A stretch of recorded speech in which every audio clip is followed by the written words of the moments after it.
Hey guys, welcome back to another video. This video was not an original idea, but I do really want to thank Blast Anime What If. I'm sorry if I pronounced that wrong, but he came up with a bunch of absolutely smashing ideas, and I thought, why not start with a nice and easy one that's easy to manage. I hope I do it justice.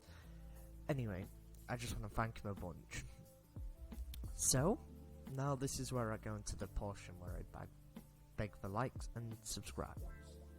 You're probably wondering why I do this. I'm a new channel trying to grow. I'm trying to hit 250 subscribers, but it's absolutely amazing because right now I'm at 227. I've gained like 15, well no, about 10 5 subscribers today, which is absolutely buzzing, and I'm hopefully, if I'm really super lucky, by the end of the year, I might be able to hit the 1 big K.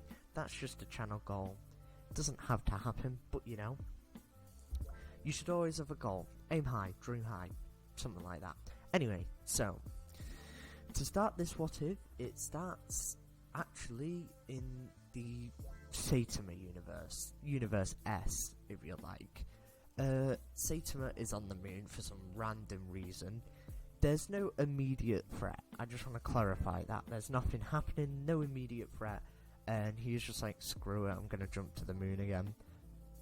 So, anyway, he's jumped to the moon, he's made it. Then he's like, I wonder how fast I can get back. This is when he actually pushes his limits and jumps back from the moon. As you can see on the screen now. Yes, that's right. James's production value is going up. Anyway, so, he jumps from the moon. This has caused him to rocket down, and he actually goes so fast that he breaks something that he doesn't quite know. It's quite a mysterious force. This creates a portal to Deku's world. He rockets out of the portal with all his momentum suddenly going. It's like it's been absorbed, like energy.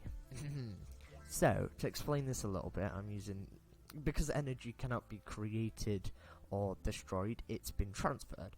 It's been transferred into him going to another universe, which costed a bunch of energy, but because of Saitama, such a powerful force, it actually created a portal.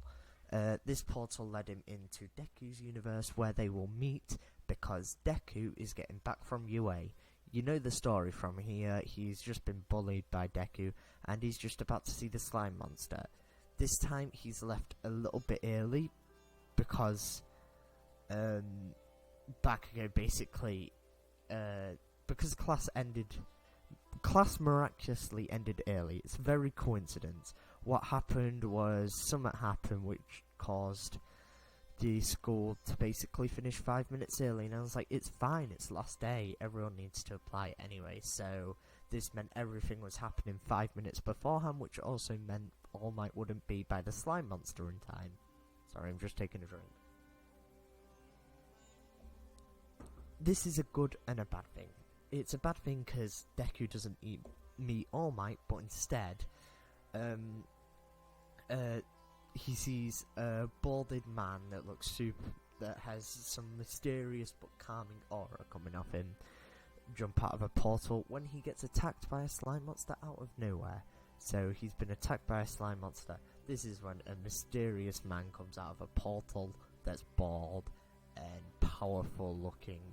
But he came out of the portal quite slow, but still pretty fast. Like, of course not moon jumping speeds. He's not like this fast, but he's still pretty fast, which makes him, well, seem pretty powerful because he just jumped out of a portal at fast speeds. He smashes into a building, and this causes him to get the attention of the slime monster, but it's still trying to focus on Deku since that's technically its prey.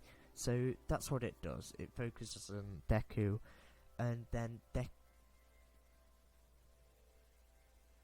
I'm sorry, I just heard music stuff in the back. Then Deku is very slowly like running out of breath.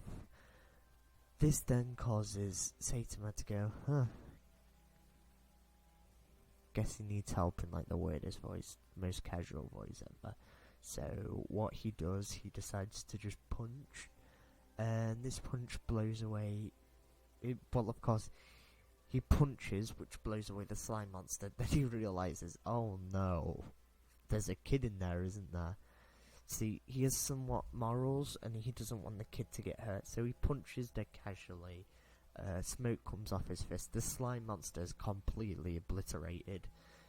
I wouldn't quite say killed, just basically it'll take him like 10 minutes for him to get back together. So,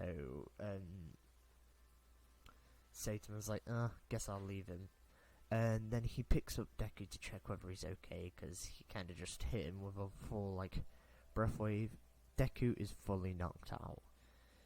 And pretty, like, he's in a pretty rough state. So what Saitama does, he decides to pick him up and basically see whether he's okay, take him to a local park. This is when he realizes he's not in the city he was in before. He is in Deku's universe. So, right guys, I'm gonna end it here and clip it together. I'm sorry, something's just happening in the background and I'm curious. Gonna try and, yeah. Sorry about this. I will be back though. Hi guys, I am back. Hi guys, I am back. Sorry about last time. Let me just flip the music on. Anyway, so takes him to a local park and sees whether he's okay.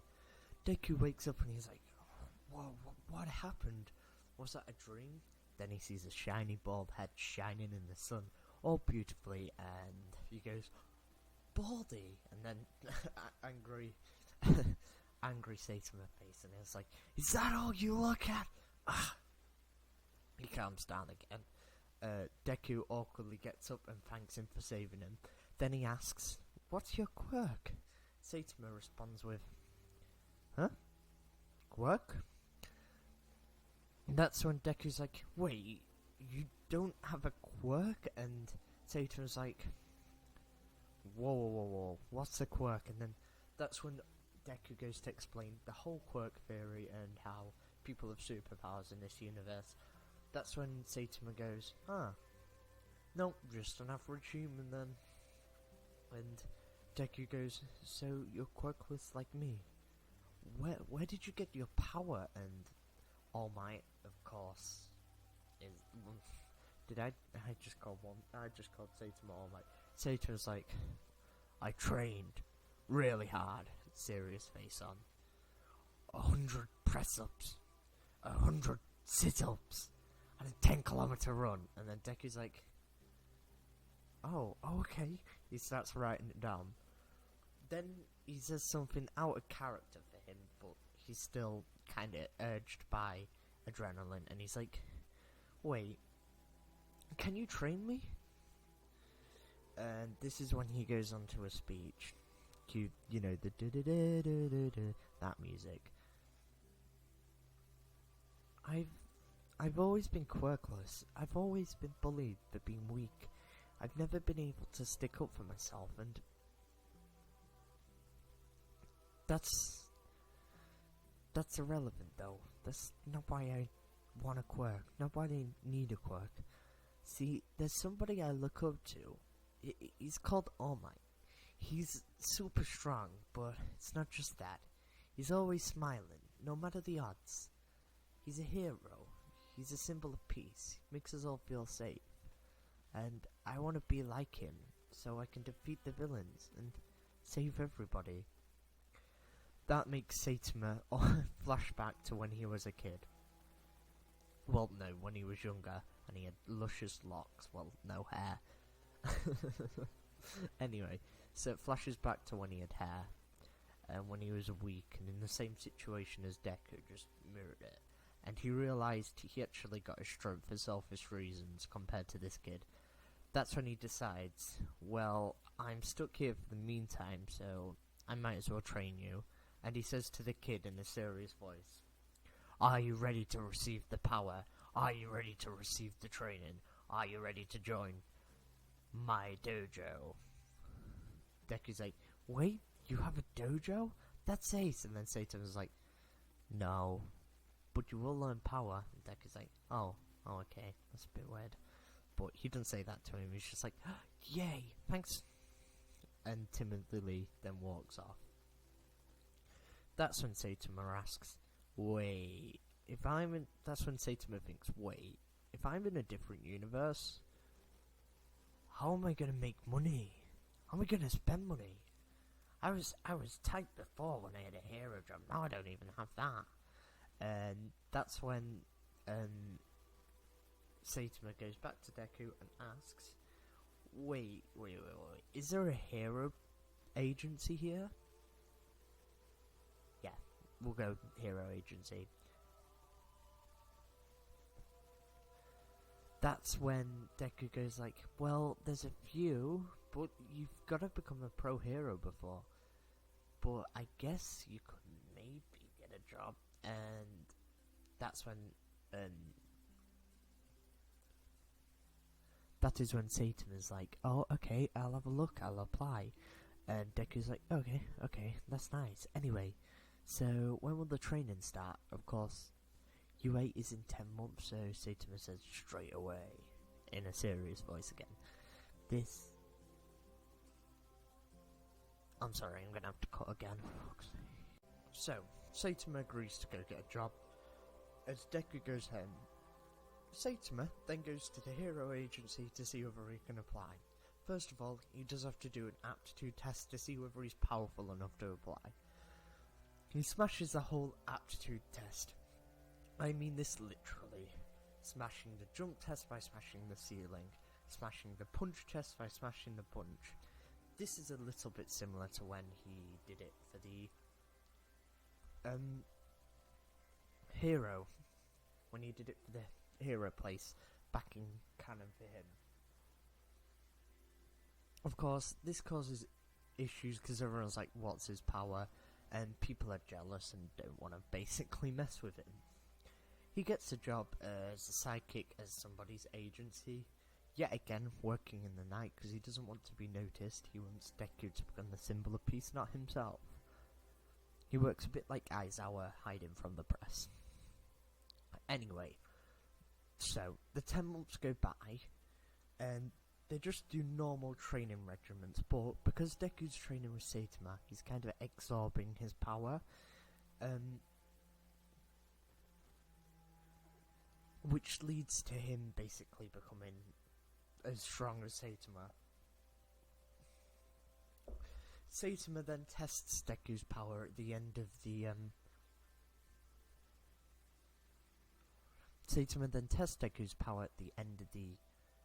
10 months training. He punches Deku with a full blast. This is when he realizes something. Wait, you have to fight against humans? Deku's like, yeah, I've already thought of a way around it. That's when Saitama's like, okay, push this. I want you to use your power against this TV. He pulls out a TV from the garbage bin. They're still doing the same regiment as the series, just because he's absorbing some sort of weird force from Saitama and pushing his limits, being inspired by Saitama's power, but not necessarily Saitama's motives, which aren't really current as he's a bit emotionless, but he realises he can fight Deku now, so that livens him up a bit. As for his hero side, he's just making minimum wage, but it's enough to live. He has his own pretty bad apartment, he has his own pretty bad place. Anyway, sorry I had to cut so much in this video, just everyone's rummaging around and I'm just trying not to disturb them, and I'm going to be sent to bed soon since it's almost 12:30. Yeah, it's 12:30, which is not good. I shouldn't do these so late, but I don't want to wake up the rest of my family or anything like that. I don't want to disturb them because I don't actually know I do YouTube, and I want to keep it that way. Anyway, so they have a mini duel. It ends up in a stalemate, but the whole beach is destroyed, so they fix that real quick using the super speed. And then so basically Deku now meets Saitama's power. Saitama's actually really happy by this. Deku's actually really happy by this. But then of course they've realised that they can't use a full power against somebody. So what Deku's gonna do, he's gonna flick these flick when they make contact from about somebody who's, let's say, 12 meters away, does 100% of All Might. But he can do something where he limits his power, so he doesn't do a full 100% punch. This does about 50% of All Might's power.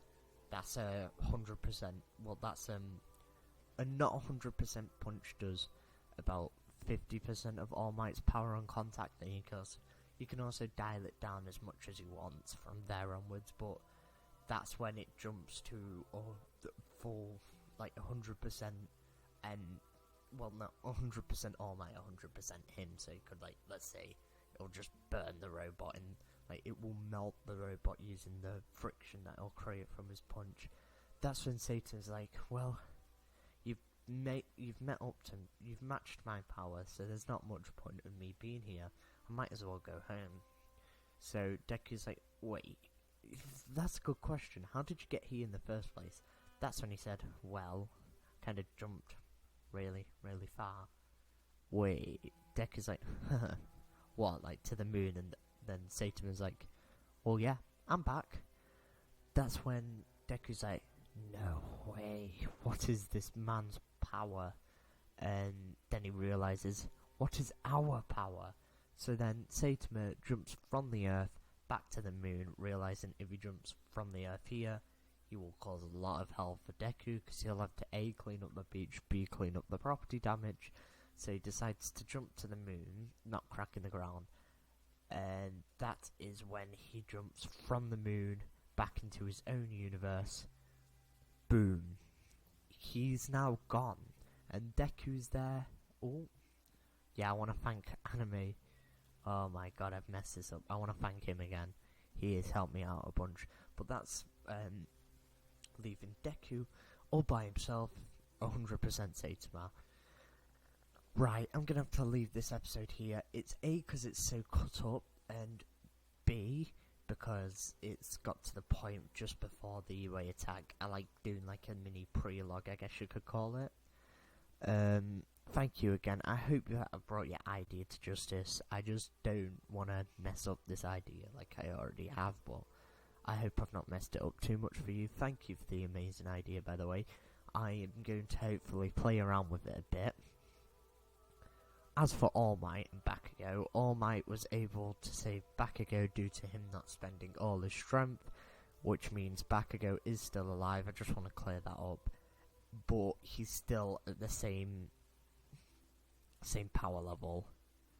As for this ancient ability Saitama has, it only happened when he transferred universes, and because he was actually inspired to help him.